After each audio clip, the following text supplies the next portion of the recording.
नमस्कार, बहुत स्वागत है आपका सुपरफास्ट छत्तीसगढ़। आप देख रहे हैं, मैं हूं आपके साथ ऋतु ज्ञानवानी। रायपुर से बड़ी खबर की बात करेंगे। सीएम भूपेश बघेल ने मुलाकात की है, केंद्रीय गृह मंत्री अमित शाह से मुलाकात की है। दोनों के बीच छत्तीसगढ़ के कई मुद्दों पर बातचीत हुई। मुलाकात के बाद सीएम भूपेश बघेल का बयान भी आया। डबल इंजन को हिमाचल प्रदेश ने नकार दिया। बीजेपी को जनता अब समझ चुकी है, डबल नहीं अब ट्रिपल इंजन हो गया है। पिछली बार अमित शाह ने 65 का नारा दिया, लेकिन कांग्रेस को 68 सीटें मिली। छत्तीसगढ़ में बीजेपी के पास नहीं है कोई मुद्दा। डीएमएफ की राशि पर बोले सीएम भूपेश बघेल, डीएमएफ की राशि से प्रदेश में विकास कार्य हो रहे हैं। कोरोना काल में केंद्र से ज्यादा राज्य ने गरीबों को चावल दिए। अमित शाह को बीजेपी नेता गलत जानकारी दे रहे हैं।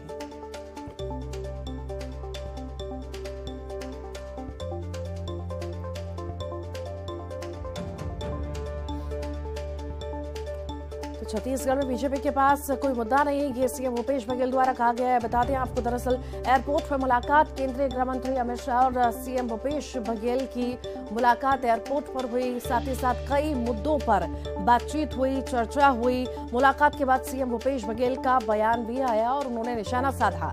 डबल इंजन को हिमाचल प्रदेश ने नकार दिया। साफ तौर से उनका कहना था, बीजेपी को जनता अब समझ चुकी है, छत्तीसगढ़ में बीजेपी के पास कोई मुद्दा नहीं है। तो ये मुलाकात के बाद सीएम भूपेश बघेल का बयान सामने आया है। केंद्रीय गृह मंत्री से उनकी मुलाकात एयरपोर्ट पे हुई। कुछ देर के लिए मुलाकात थी, पर बहुत महत्वपूर्ण और खास थी। कई मुद्दों को लेकर चर्चा हुई है, कई खास मुद्दों को लेकर चर्चा हुई है। और ये मुलाकात के बाद सीएम भूपेश बघेल ने निशाना साधा है।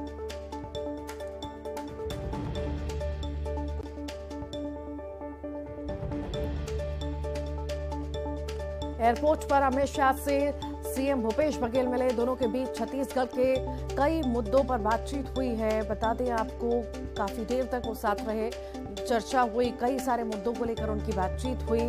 साथ ही साथ जैसे ही बातचीत खत्म हुई, इधर से सीएम भूपेश बघेल ने बयान दिया और निशाना भी साधा।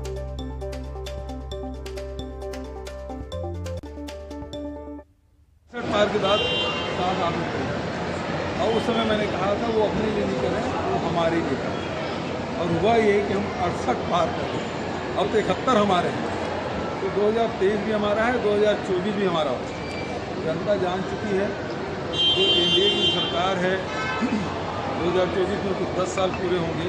महंगाई, बेरोजगारी से सब त्रस्त हैं। और जो वादे केंद्र सरकार ने किए थे, रोजगार की बात है, वो कहीं उनको दिखाई नहीं दे रहा। महंगाई से परेशान है। मैं समझता हूँ 2023 में जीतेंगे, 2024 में हम कभी 280 सारी योजनाओं का लाभ लोग ले रहे हैं और जनता खुद बता रही है। भारतीय जनता पार्टी के लोग चाहें, छत्तीसगढ़ के लोग तो जानते ही हैं, दिल्ली के लोग भी जानना चाहें, जनता से पूछ लें क्या क्या लाभ है। डीएमए की बात है, पिछले सरकार में क्या होता था, कलेक्टर के यहाँ कलेक्टर ऑफिस में लिफ्ट लगता था, अधिकारियों के घर में बंगले में स्विमिंग पूल बनता था। ये पिछले सरकार में होता था। उस समय तो वो सारी योजनाएं आम जनता के लिए, गरीब लोगों के लिए, आदिवासियों के लिए सरकार तो फेल हो चुकी है। तो अब चलने वाले नहीं, सब जान चुके हैं क्या ओपीएस तो लागू नहीं कर पाए, किसानों को धान की कीमत नहीं दे पाए। छत्तीसगढ़ की जनता की जान चुकी है कि ये डबल इंजन जो है वो डबल इंजन। जब से नक्सलवाद हुआ है तब से सबसे कम हताहत हुए हैं आम नागरिक, सबसे कम हताहत हुए हैं। जो आंख लूटने की घटना है वो सबसे कम हुआ है।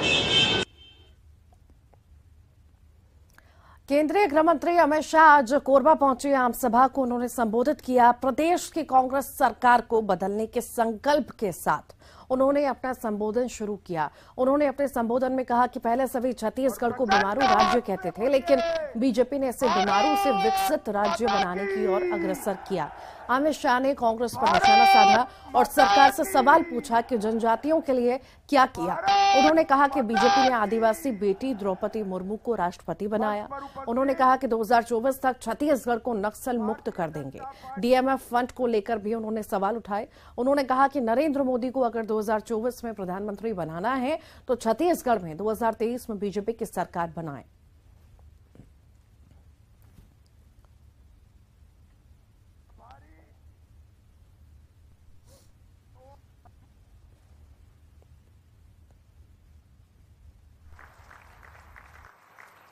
एक और तो जो युवा हथियार उठाते थे उनको विकास के युक्त किया, रोजगार दिया, वहां टेलीफोन के टावर पहुंचाए, स्कूलें पहुंचाई, रोड पहुंचाया, पानी पहुंचाया। और दूसरी ओर जिनके हाथ में हथियार थे उनका सख्ती से मुकाबला कर उसको समाप्त करने का काम ये भारतीय जनता पार्टी की सरकार ने किया है। मित्रों, मैं आज आपको बताने आया हूं, हमने तो 15 साल तक ढेर सारे काम किए थे, मगर इस सरकार ने झूठ बोलना, बार बार बोलना और माइक में बोलना, ये सूत्र को अपना लिया है। उन्होंने भ्रष्टाचार करने के अलावे कोई काम नहीं किया है। मैं पूछना चाहता हूं बघेल जी, आपने और आपकी पार्टी ने जनजातीय समाज के लिए, ट्राइबल्स के लिए क्या किया? इसका हिसाब किताब छत्तीसगढ़ के आदिवासी भाई बहन मांग रहे हैं। 63,000 करोड़ रुपया डिस्ट्रिक्ट मिनरल फंड के तहत देश भर के आदिवासी और पिछड़े समाज के लोगों के कल्याण के लिए नरेंद्र मोदी ने दिया।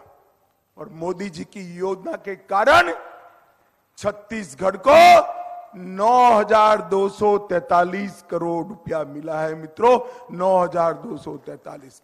आज मैं यहां पूछने आया हूं कि विकास फंड का भूपेश बघेल जी आपने क्या किया? क्या किया?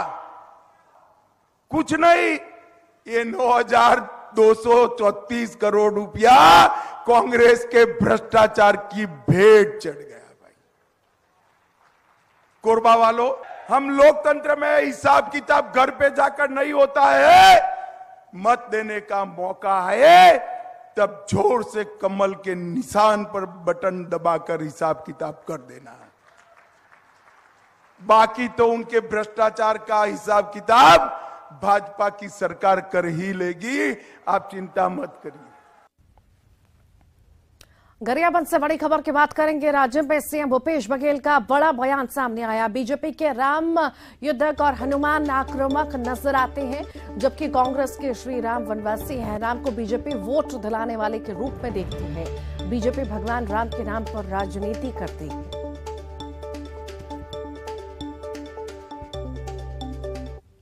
राम के नाम से, गाय के नाम से वोट मांगने का काम भाजपा करती है।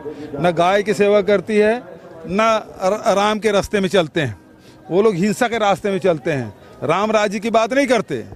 वो उनके राम हैं, वो युद्धक राम हैं। उनके तस्वीर देखिए, हनुमान जी देखिए, वो कैसे आक्रोशित हनुमान जी दिखाते हैं। हमारे जो राम हैं वो बनवासी राम हैं, सबरी के राम हैं, कौशल्या के राम हैं, और हम सब छत्तीसगढ़ियों के भाषा राम हैं। तो हम लोग उस रूप में मानते हैं, और ये लोग वोट दिलाने वाले राम के रूप में देखते हैं। हमारा आस्था केंद्र है। हम लोग राम के नाम से वोट नहीं मांगते, हम अपने कार्यों के हिसाब से वोट मांगते हैं। राज्यपाल के प्रदेश के दौरा करने की खबर से भूपेश बघेल ने कहा कि संवैधानिक पदों पर बैठे लोगों को अपने दायरे का ध्यान रखना चाहिए। उन्होंने कहा कि चुने हुए जनप्रतिनिधियों का काम है अपने इलाके का दौरा करना। उन्होंने कहा कि राज्यपाल संवैधानिक पद पर हैं, अगर उनके पास कोई शिकायत आती है तो वो राज्य सरकार को कह सकती हैं। संवैधानिक पदों पर बैठे हुए व्यक्ति को अपने जो अधिकार है और कर्तव्य है उनको उसका ध्यान रखना चाहिए, उसे अतिक्रमण नहीं करना चाहिए। अभी जैसे राज्यपाल जी ने अतिक्रमण किया, राज्य सरकार से 10 सवाल पूछ रहे हैं, ये उनके अधिकार क्षेत्र के बाहर है। विधानसभा से जो बिल पारित हुआ है उसे हस्ताक्षर करना चाहिए, वापस लौटाना चाहिए। कर्नाटक में अब 61% की सुनाई दे रहा है, 56 तो पहले था, अब 61 भी करने वाले हैं।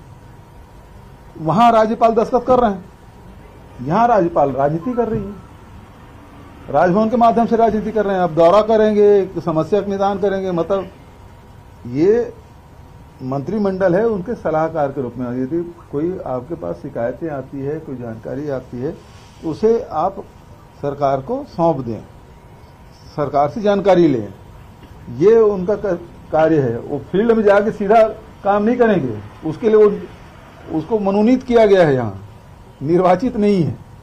और निर्वाचित जनप्रतिनिधियों का दायित्व है कि इन समस्याओं के, जनता की जो समस्या है उसके निदान करने का काम करे। कार्यपालिका अलग है, विधायिका अलग है, न्यायपालिका कार्य बटा हुआ है, संविधान के दायरे में रह के सबको काम करना है।